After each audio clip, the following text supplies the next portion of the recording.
I don't know if this is the final Yeezy stock or not, as I made videos in the past saying it was the last, and I just don't know anymore. I just don't. Now, whilst I took my little bit of time off as I was sorting a few things out in regards to my health, which is very important. It's at the top of my priority list right now, as you can imagine. So I've had to take some time off to sort of, situate myself with what's happening, but I'm looking at the positive side of things. I'm looking at the positive side, so it's all right. And then I have been planning a lot of things for the channel in the future in regards to the production of my videos, with the quality of how they look, upgrading my equipment, and of course sorting out a lot of the business side of things, which is very exciting, but it is a lot to wrap my head around. And throughout these past 2 weeks, Yeezy have dropped a handful of sneakers again in their supposed final restock,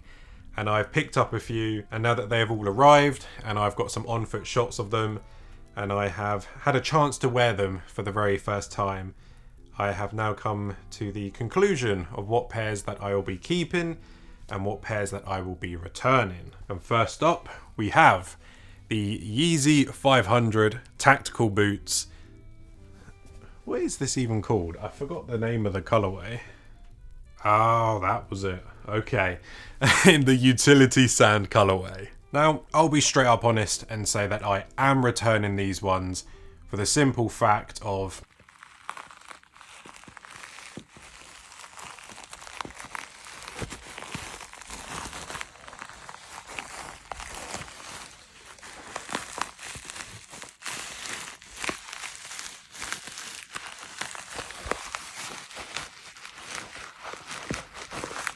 and as you just heard there, the materials don't sound that great, I'll be honest.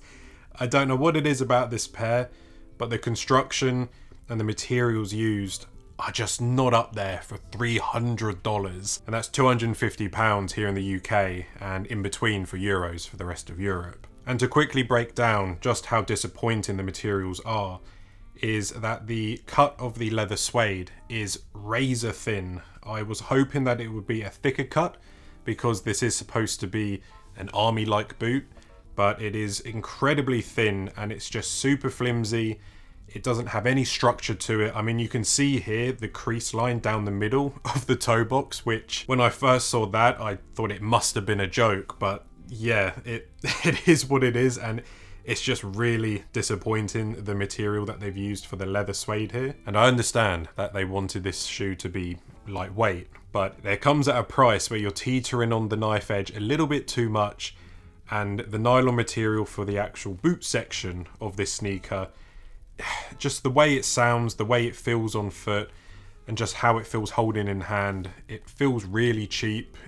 It's just not worth the price you're paying for at retail. But despite all of that, it's not the most uncomfortable sneaker that I've ever worn, especially in a boot form. But as expensive as the Yeezy 500 tactical boots are, there is just too much left to be desired. And again, for a $300 price tag or for a £250 retail price, these really are just not worth it. No matter how cool it is that the shoelaces that they come laced with, you can get the red string out from the aglets and actually catch a fire with it. And whilst that's very impressive, it's not something that makes me want to keep them any more than I want to. So yeah, chop and change these. I'm returning them. Yeezy 500 tactical boot. You could have been something special for myself, but yeah, these ones, they're going back to Adidas. Yeah. And next up, we have the shorter sibling to the tactical boot, with the original Yeezy 500s. Now, for all of the Yeezy sneakers, these are by far my favourite. I just find them extremely comfortable. I love the way that they look. I love the way that they feel underfoot. So much so that I have an original pair of the blush colourway from all the way back in 2018. That was a gift from my sister before I was into sneakers and knew anything about the footwear industry. And I wore those into the ground. They are absolutely disgusting now. They are a size too small, so I can't even wear them anymore. So I am very happy to have the blush colorway in a full size up, and I can happily wear them and get to experience the comfort of a Yeezy 500 once again. But I am in quite a conundrum. as whilst I would love to keep both the blush colorway and this utility black colorway, I can't justify having both. I just can't. For £175, which I think in America that would be around $200, and of course in euros for the rest of Europe somewhere in between, I have to choose between the dark side or the light side, and it's a decision that I'm finding very hard to make, if I'm being honest. As do I go with the blush colorway that I know fully well and love so much from wearing my OG pair back in 2018 for around 5 years straight through every type of terrain, every type of weather. That first pair of mine has taken an absolute battering, I'll say. But I've always wanted this utility black pair, as my father has a pair of these, and every single time he would put them on, I would get slightly jealous and I wish I had the black colorway of them. And now that I have them in my hand and I've tried them on my feet, it's so hard to pick between the two. I think I am siding to go with the utility black colorway and leave the blush in my past. But it's just so difficult to pick between the two. I know, you get spoilt for choice, but I really have to be disciplined and mature with not adding too much to my collection at once. And I will have to return one of these, but I just don't know which one yet. So I'll most likely come to a conclusion in a part 2 that I'll make of this, as I know that there are a couple more Yeezy sneakers to be restocked in the next coming days, so look out for a part 2. Yeah, I'll come to a decision on those sometime soon, but with a very similar situation that I have been able to come to a conclusive and definitive decision between the Yeezy Desert boots. Now, for the past couple years, I have been quite curious to try on a pair of desert boots from Yeezy just to see how comfortable they are and how they feel on foot and if they have any nuances about them. And I did find 2 slight issues with this boot, where inside the sneaker itself, at the very bottom of where your Achilles heel will sit, there is a portion of leather that's just there for some reason. I don't really know why, but it has a very rigid edge that sticks out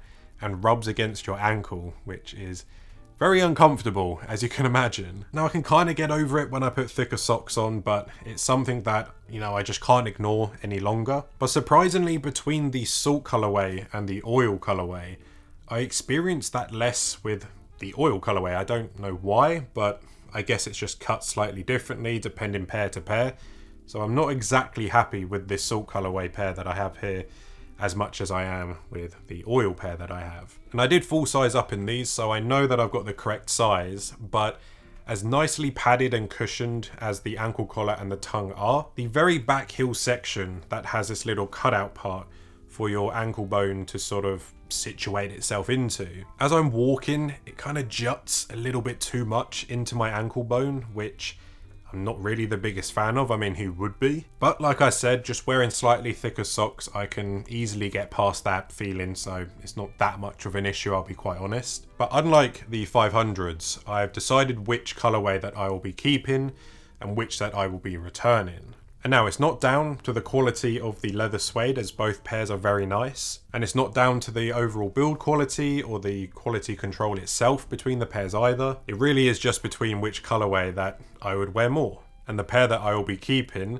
are the oil colorway. Now, I really love how the black suede has already patinaed into this really nice rich brown. The shade is just something that I really like, and it goes with a lot what I wear naturally anyways. And I'll be honest and say that the salt colorway, I kind of just got to test out the sizing really. It's a nice simple light grey colorway, there's nothing wrong with it. But aside from seeing myself wearing a pair of boots this color if I was in a snowy mountain going snowboarding, and maybe I wanted to look like a really cool astronaut or something whilst going down the slopes, I've already made up my mind. So the salt colorway I am going to be returning back to Adidas, and I will be keeping this very scintillating and sensational oil colorway of the Yeezy Desert boot. Right, and last up we have a purchase that, I'm sorry, but I just can't get enough of them. I just can't. It's another Yeezy slide. Sue me. It is an addiction to get as many Yeezy slides as possible.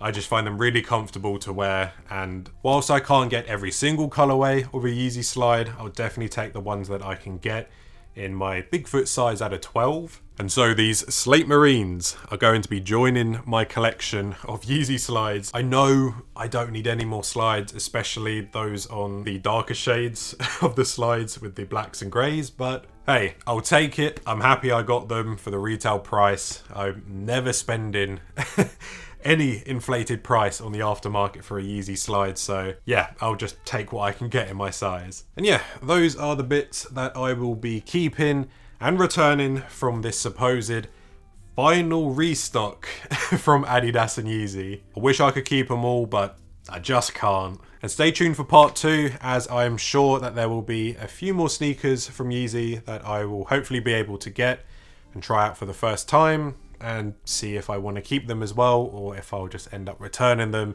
because they have let me down like a couple of them have already. And yeah, just sorry again for the wait for this next video. I've still got a couple things to sort out, but you know, I'm clearing my mind, I'm getting my schedule back in place, so I feel like I can make videos, and I can make these videos giving my all. That's what I want to do. I don't want to do these videos half-assed. I want to be able to give the best quality content I can, and that includes the way I present myself and how I talk to the camera.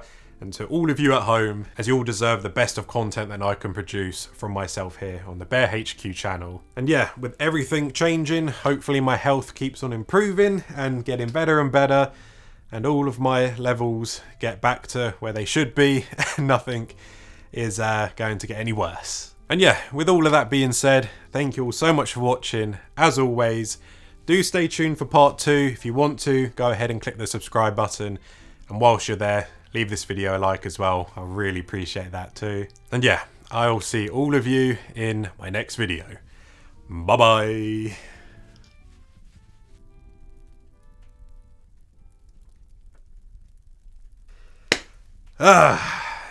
Yeezy, when is it going to be the end? I can't keep calling my videos the final and the last. I just can't.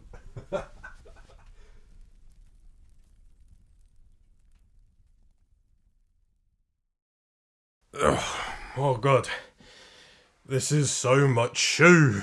Is it real sweat? It's real sweat. I'm a high performance athlete. Athletes sweat. Sweat, baby. Sweat, sweat.